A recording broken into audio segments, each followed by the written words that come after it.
La comunicación es crucial en los tiempos que corren. No obstante, desde siempre, Dios desea que estemos conectados permanentemente con Él. Gracias por acompañarnos en Conectados con la Palabra. Gustavo Caramelino hoy nos trae el tema Humildad que exalta. Las bienaventuranzas del Sermón del Monte expresadas por Jesús nos hablan de las características de un ciudadano del reino. En ellas descubrimos valores de una vida transformada por Dios, de un verdadero cambio interior que todos necesitamos en la vida. Comenzaremos hoy en Conectados con la Palabra una nueva serie sobre las 8 bienaventuranzas del Sermón del Monte y nuestro tema es Humildad que exalta.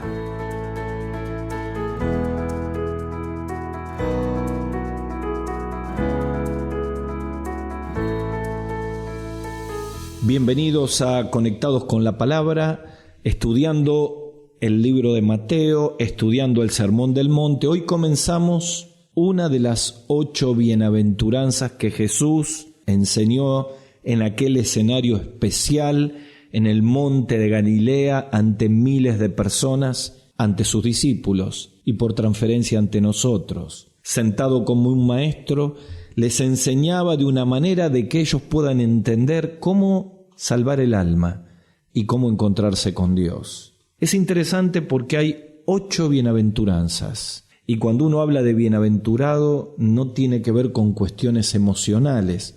La palabra bienaventurado se traduce dichoso, feliz, y estas bienaventuranzas tienen que ver con diferentes facetas de nuestra vida personal, de la vida social, de las relaciones interpersonales y del carácter cristiano. Lo primero que tengo que decirles es que cuando estudiamos las bienaventuranzas no hacen referencia a un estado emocional, están describiendo muchísimo más. Lo que describen las bienaventuranzas es un estado de plenitud que experimentamos cualquier persona cuando, encontrándose con el Señor, puede vivir un poderoso y sobrenatural cambio que Él no puede generar por sí mismo y que solo Dios hace en Él. Ese cambio lo lleva a una vida abundante. En Juan 10, capítulo 10, en la Biblia, Jesús prometió que Él venía a dar una vida de abundancia. De esa vida de abundante tienen que ver las bienaventuranzas. Los valores eternos que se expresan en las bienaventuranzas hablan de aspectos interiores, de cambio del alma que todos nosotros necesitamos. Así que cuando vamos a leer las 8 bienaventuranzas, vamos a descubrir que todas nos llevan a cambios interiores. Así que quiero invitarlo a ser parte de aquella multitud que sentada en la explanada del monte de Galilea escuchaba las palabras del Salvador. Bienaventurados los pobres en espíritu, porque de ellos es el reino de los cielos. Bienaventurados los que lloran, porque ellos recibirán consolación. Bienaventurados los mansos, porque ellos recibirán la tierra por heredad. Bienaventurados los que tienen hambre y sed de justicia, porque ellos serán saciados. Bienaventurados los misericordiosos, porque ellos alcanzarán misericordia. Bienaventurados los de limpio corazón, porque ellos verán a Dios. Bienaventurados los pacificadores, porque esos serán llamados hijos de Dios. Bienaventurados los que padecen persecución por causa de la justicia, porque de ellos es el reino de los cielos.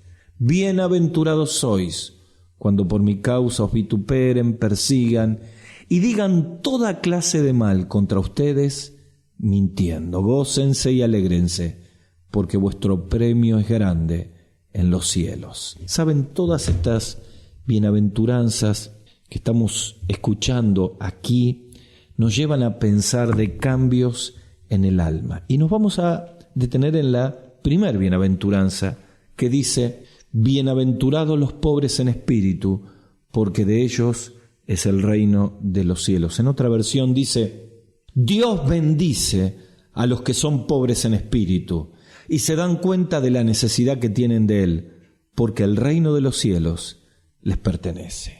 Pobres en espíritu. Dicen que para definir bien una cosa, un concepto, primero hay que definir lo que no es. Y yo quiero primero hablar de lo que no es ser pobre en espíritu, del cual hablaba Jesús.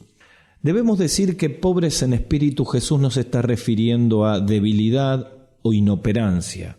Contrasta completamente este concepto a lo que es hoy un lema fundamental en la sociedad del siglo XXI, que es hay que elevar la autoestima, ¿no? Y el trabajo de los coaching y de personas que están entrenando a las personas para levantarles la estima, ¿no? Saben que aquí no está hablando de eso. Pobres en espíritu no tiene nada que ver con una persona débil e inoperante. Todo lo contrario, tiene que ver con una persona que, teniendo absoluta conciencia de la pobreza interior de su vida sin Dios, abre la puerta, al llegar al fin de sus recursos, a un encuentro transformador con Dios. Por eso alcanza el reino de los cielos.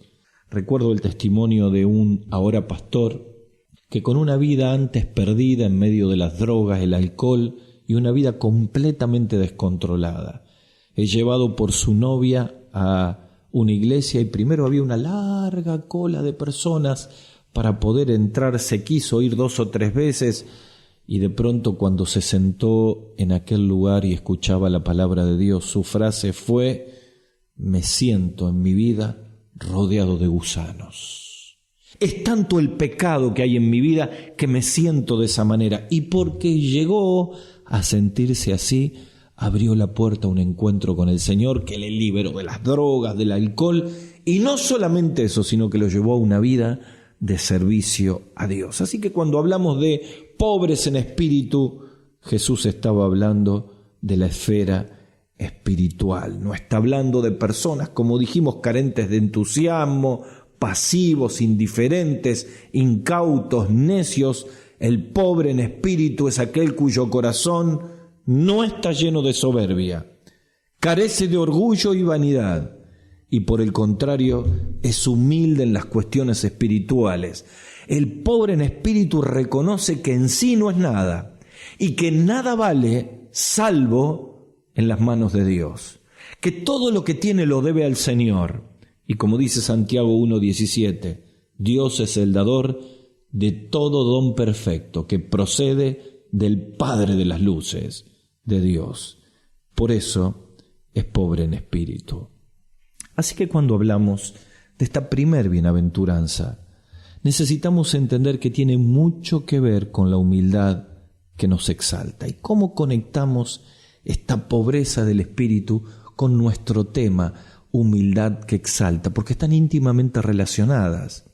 Porque el mayor obstáculo para llegar a tener la bendición, la dicha, la bienaventuranza de ser pobre en espíritu es nuestro propio orgullo. Miren, mi padre se convirtió a los 50 y pico. Venía de una formación militar. Era un nacionalista. Así que mi madre se conoció y luego, después de 8 años de oración, él recibió a Cristo como Salvador. El gran problema de mi padre es que mi padre se sentía tan bueno que sentía que no necesitaba a Dios. No podía ser pobre en espíritu. Se miraba a sí mismo y decía: no, si yo vivo trabajando, soy un buen esposo, le doy lo mejor a mis hijos, trato de ser un hombre honesto, y lo que no podía ver es en su interior. Por eso las bienaventuranzas apuntan sin escala al interior de nuestra vida y contrastan completamente con la enseñanza religiosa de aquel tiempo. Entonces, cuando uno habla de pobreza y de espíritu, nos lleva al punto que luego de un encuentro con Dios, la pobreza de espíritu nos abre la puerta a una humildad que nos exalta. ¿Y de dónde sacamos esto? Bueno, el mismo Señor Jesucristo lo enseñó. En Lucas capítulo 14, versículo 11, Él dice: porque cualquiera que se enaltece será humillado, y el que se humilla será enaltecido. Trate de aplicar esta verdad de Cristo a la sociedad donde vivimos, la mayoría de la gente la va a rechazar. Todos buscamos las primeras posiciones, todos buscamos ser exaltados, a menos que con un encuentro con Jesús aprendamos a ser pobres en espíritu, a entender el verdadero valor que tenemos, y entonces seremos exaltados por nuestra humildad, en realidad por la humildad que Cristo hace en nuestras vidas, al lugar que tanto queremos alcanzar por nuestros propios medios. Para darle un poco más de color a este concepto, necesitamos entender el relato de Lucas capítulo 14, cuál es el marco que el Señor Jesucristo desarrolló. El relato de que Jesús está aquí trayéndonos a nosotros se sitúa en la casa de uno de los principales fariseos. Jesús acude allí en día sábado para comer con el dueño de casa y los demás invitados. Luego de curar a un enfermo, Jesús observa que los invitados se disputaban los primeros asientos, los primeros lugares, y que el dueño de casa solo había invitado a su círculo íntimo. Estos hechos le dan a Jesús la oportunidad para enseñar a sus discípulos y a nosotros cómo debe ser el comportamiento de alguien que es pobre en espíritu. El ocupar ciertos lugares de prestigio no depende de las estrategias, sino del aprecio que los demás tengan de nosotros. Por eso, en Lucas, Jesús concluye: no hagan como hacen esta gente, que se sienten tan importantes que buscan los primeros lugares. Aprendan. En otra parte les dice: aprended de mí, que soy manso y humilde de corazón, porque el que se exalta será humillado, y el que se humilla será exaltado. Entonces, aquí descubrimos que cuando Jesús dice: bienaventurados los pobres en espíritu, nos está llevando a la bendición de una humildad que exalta, valores internos que no cotizan en bolsa. Y saben, yo quiero hablarles en este tiempo, frente a esta primer bienaventuranza, de 3 pasos para alcanzar la humildad que exalta, para alcanzar a ser pobres en espíritu. En primer lugar, necesitamos reconocimiento.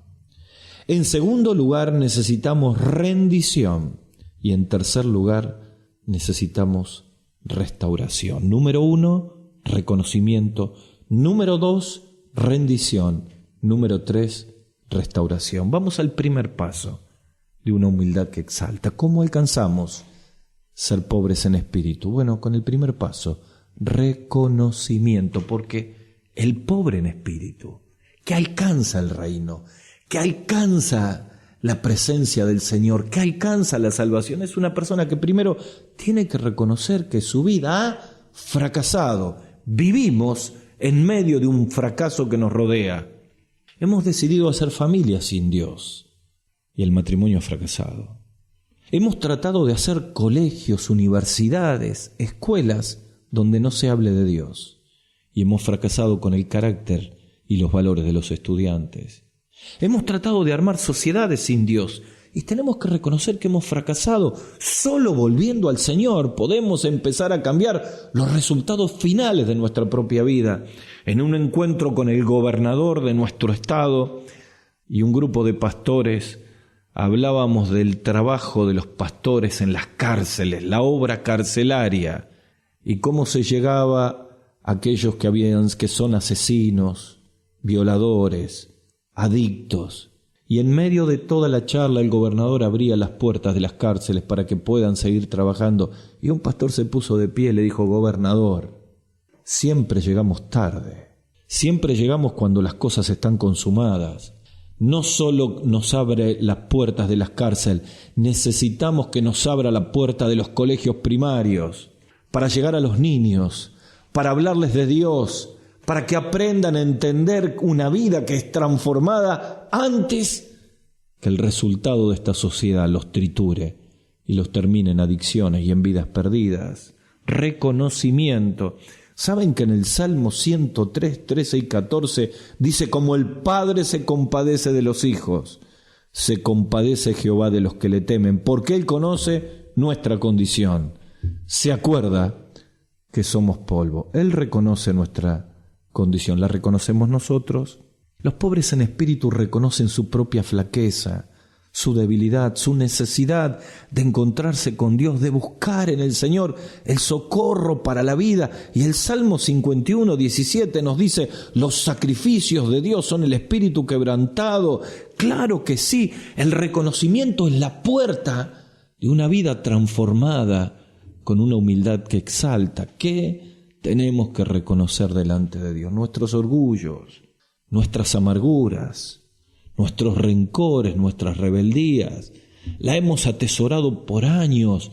Hemos puesto barrera a Dios, barrera a nuestros semejantes. Mire, esposo, la relación con su esposa. Miren, padres, las complicadas relaciones con nuestros hijos. Miren, jóvenes, las dificultades que tenemos para relacionarnos con nuestros padres. Hay que reconocer que hemos fallado, reconocer que somos pecadores, traer nuestros fracasos a los pies del Señor. Y cuando hay un quebrantamiento, hay esperanza. Cuando hay un reconocimiento, hay un cambio de vida, porque es cuando uno apela al perdón de Dios. Cuando uno viene con un reconocimiento de mirarme a mí mismo como Dios me ve. ¿Y cómo me ve Dios? Con pecado. ¿Cómo me ve Dios? Rebelde, lejos de Él. Así hemos armado la vida. Pero bendito sea nuestro amado Señor, que a pesar que le hemos dado las espaldas a Dios, Él se acercó a nosotros. Envió a su Hijo Jesucristo a morir en la cruz, y Cristo murió por nuestros pecados, y resucitó al tercer día, y abrió una puerta para que todos aquellos que reconocen sus pecados puedan venir a Él, recibir el perdón, y empezar a experimentar una pobreza de espíritu que les abra la puerta a una humildad que exalta. ¿Saben? Hay que reconocer y dejar de resistir. Yo tenía un tío muy querido que le prediqué tantas veces. En 2 oportunidades antes de entrar a terapia intensiva para ser operado de un cáncer, fui personalmente al sanatorio, al hospital para hablarle, notablemente aún a la puerta de la muerte. Con su corazón quebrantado, lleno de lágrimas, se resistió a encontrarse con Jesús. Finalmente murió, sin Cristo y sin esperanza.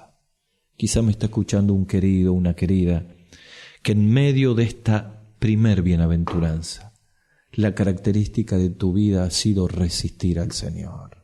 Algunos resistiendo para salvación, otros resistiendo para que la palabra cambie nuestros corazones. En todo caso hay orgullo que nos humilla y necesitamos el perdón de Cristo para tener humildad que nos exalte. Primera condición, primer paso para tener un carácter pobre en espíritu, una humildad que nos exalte.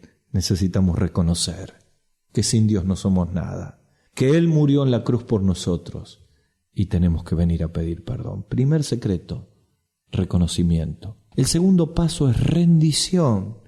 Claro, cuando una vida reconoce a Cristo como Salvador, necesita experimentarlo como Señor. Quizá uno de los ejemplos más claros en la Biblia es el apóstol Pablo. Él dice el relato bíblico en Hechos capítulo 9 que cuando venía respirando amenaza contra la iglesia camino a Damasco, se encuentra con Jesús. Y este hombre soberbio, autosuficiente, temperamental, avasallador, cae a los pies de Jesús. Y la primera palabra es Señor. Su oración fue: Señor, ¿qué quieres que yo haga? Esto hablaba de un carácter y un corazón rendido después de resistirle tanto tiempo. El primer paso para ser un pobre en espíritu, para ser una persona que aprende a experimentar una humildad que exalta, tiene que ser el reconocimiento, pero el segundo tiene que ser la rendición. ¿Qué es rendir la vida al Señor? Significa entregar todos los derechos de nuestra vida. Significa entregar nuestro corazón cada mañana en oración diciéndole: Señor, necesito ocupar mi lugar en la cruz. Por eso el mismo Señor Jesucristo dijo: si alguno quiere venir en pos de mí, niéguese a sí mismo, tome su cruz cada día y sígame. Esto es rendición. El apóstol Pablo nos habla a los cristianos diciendo: ahora que Cristo es su Salvador, aprendan a rendir la vida. Y en el capítulo 12 del libro de los Romanos, versículos 1 al 3, nos dice estas palabras: así que, hermanos, les ruego por las misericordias de Dios que presenten sus cuerpos en sacrificio vivo, santo, agradable a Dios, que es vuestro culto racional. No se conformen a este siglo, no tomen el formato orgulloso de este siglo, soberbio, independiente de Dios. No se conformen a este siglo, sino transformen la mente por medio de la renovación del entendimiento, para que puedan comprobar la buena voluntad de Dios, agradable y perfecta.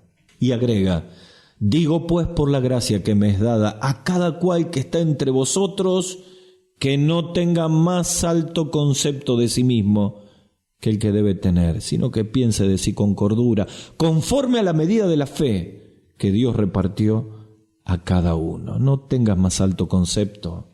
Aprende a pensar con cordura, aprende a ser humilde, pero para eso hay que rendir el cuerpo en sacrificio.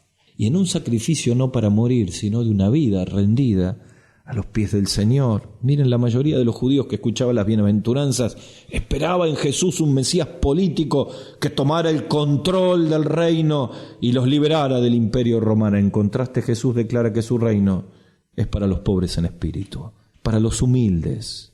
Juan Calvino decía: quien es reducido a nada en sí mismo y confía en la misericordia de Dios, esa persona es pobre en espíritu. Así lo vivió Pablo en el camino a Damasco. Señor, ¿qué quieres que yo haga? La pregunta es: ¿qué debemos rendir de nuestra vida al Señor? El gran misionero Hudson Taylor escribió: lo que Dios puede hacer con una vida quebrantada es incalculable. Miren, cuando tenía 13 años ya había recibido a Cristo como Salvador y luchaba mucho con mi propio orgullo. Luchaba mucho con mi actitud para condenar a las personas que me rodeaban. Me volvía una persona intolerable frente a los otros jóvenes cuando hacíamos un deporte. Y en algún momento el Señor me reveló lo orgulloso que yo era, lo autosuficiente que me sentía. Fue tanta la vergüenza que sentí, fue tanto la experiencia de sentirme con una convicción de pecado tan fuerte, que caí tan quebrantado que todo lo que estaba haciendo quise dejarlo de hacer por un tiempo. Sentía que Dios tenía que purificar mi alma profundamente, que había tantas formas de orgullo en mi interior. A partir de ese momento luché cada día para tratar de ser pobre en espíritu, porque saben, el orgullo tiene 1000 caras, 1000 caretas. Hay orgullo cuando no podemos perdonar o no queremos perdonar. Hay orgullo cuando hablamos de nosotros mismos. Hay orgullo cuando luchamos por los primeros lugares. Hay orgullo cuando no dejamos las raíces de amargura. Hay orgullo cuando no somos compasivos con las personas que nos rodean y con su necesidad. Hay orgullo cuando no estamos dispuestos a perdonar a un hijo, a un padre, a una esposa, a un esposo. Cuando hablamos de rendición y de ser pobre en espíritu, significa que toda esa resistencia de orgullo es traída a los pies del Señor, es traída a la cruz para que el poder de la sangre de Cristo queme, destruya, aniquile todo el orgullo que destruye nuestra propia vida. Y lo hacemos hoy y nos sentimos libres por esto. Y mañana el orgullo vuelve a subir, vuelve a nacer y otra vez hay que rendirlos, como dice Pablo en el capítulo 12 de Romanos.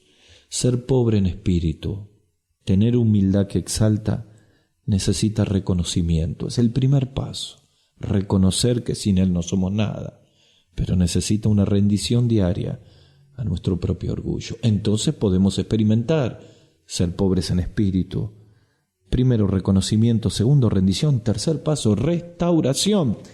Precisamente en Lucas capítulo 14, versículo 11, dice: el que se humilla será exaltado. Y este es el proceso de restauración. Porque lo decía en un marco donde todos se peleaban por los primeros lugares. Jesús le dice: vayan al último lugar. Y el dueño de casa los va a poner en el lugar correcto. Aprendan a tomar el ejemplo de Jesús, a ser humildes, y Él va a restaurar sus vidas en el lugar y en la manera que ustedes necesitan. Miren, pocas cosas impactan más mi vida que la humildad de una persona. Cuando yo veo a una persona humilde, veo a Cristo a través de ella. Veo un espíritu trabajado por el poder del Espíritu Santo y la palabra. Y digo: este es dichoso, este es feliz, este es bienaventurado porque es pobre en espíritu, y la humildad que exalta se ve en su propia vida. Por el contrario, cuando veo personas que todo el tiempo son autorreferenciales, hablan de sí mismos, déjenme hablarle a los predicadores, a los compañeros de milicia que me escuchan. Cada vez que somos autorreferenciales en nuestros discursos, mostramos poco de Cristo y mucho de nosotros. Aprendamos a ser humildes, como el Maestro. aquel que dio su vida por cada uno de nosotros. Bienaventurados los pobres en espíritu, porque de los tales es el reino de los cielos. Y saben, para concluir quiero llevar al rastro, al recorrido de dos maestros de la ley que fueron confrontados con Jesús. Dos personas que estaban en condiciones muy similares, pero que reaccionaron en formas diferentes. Un judío se lo denomina en el Evangelio el joven rico, el otro tiene nombre propio, Nicodemo.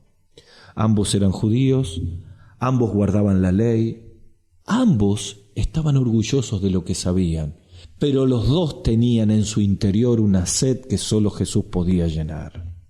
El primero, el joven rico, llegó a Jesús y habló de todo lo que eran sus logros, hasta que Jesús llegó al ídolo que tenía en su vida, las riquezas, y demostró que no estaba dispuesto a dejarlas porque era la fuente de su orgullo, y se fue triste y perdido.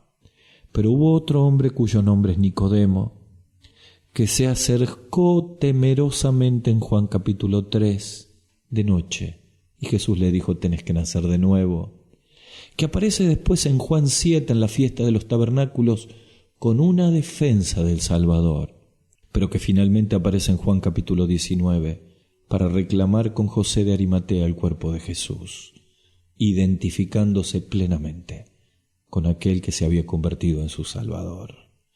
Esta actitud mostraba la pobreza de espíritu. Esta actitud mostraba que no le importaba ninguno de sus logros personales, porque había descubierto aquel que le había dado sentido a la vida. Por eso Pablo, que es quebrantado en el camino a Damasco, llegó a escribir en Filipenses: cuántas cosas eran para mí ganancia y ahora son pérdida, porque he descubierto a Cristo. Bienaventurados los pobres en espíritu, porque de los tales es el reino de los cielos. ¿Quieres ser feliz realmente? Quiero invitarte a que traigas todo tu orgullo a la cruz, todo mi orgullo a la cruz, y miremos a aquel que fue el ejemplo del reconocimiento, de la rendición y de la restauración, nuestro amado Salvador. Y tengamos un encuentro con Él para transformación, ir para perdón de pecados los que somos de Cristo. Nuestra primera oración hoy: Señor, perdona nuestro orgullo y renuévanos. Y si me está escuchando un amigo, una amiga que nunca recibió a Cristo como Salvador, este es el momento para dejar los orgullos de lado, quebrantarse y pedir perdón, y voy a ayudarte con una sencilla oración. En este momento, ora conmigo, dile al Señor así: Señor Jesús, reconozco mi pecado, reconozco mi orgullo, reconozco que soy un pecador. Te pido perdón por todos mis pecados y quiero invitarte a que entres en mi corazón y seas mi Salvador. Señor, te recibo como mi Salvador personal. Te lo pido en el nombre del Señor Jesús. Amén. Hasta el próximo programa. Hasta aquí, Conectados con la Palabra, con Gustavo Caramelino. Para contactarse con nosotros, dirija su mail a conectadosconlapalabra@gmail.com. En Facebook, búsquenos como Conectados con la Palabra.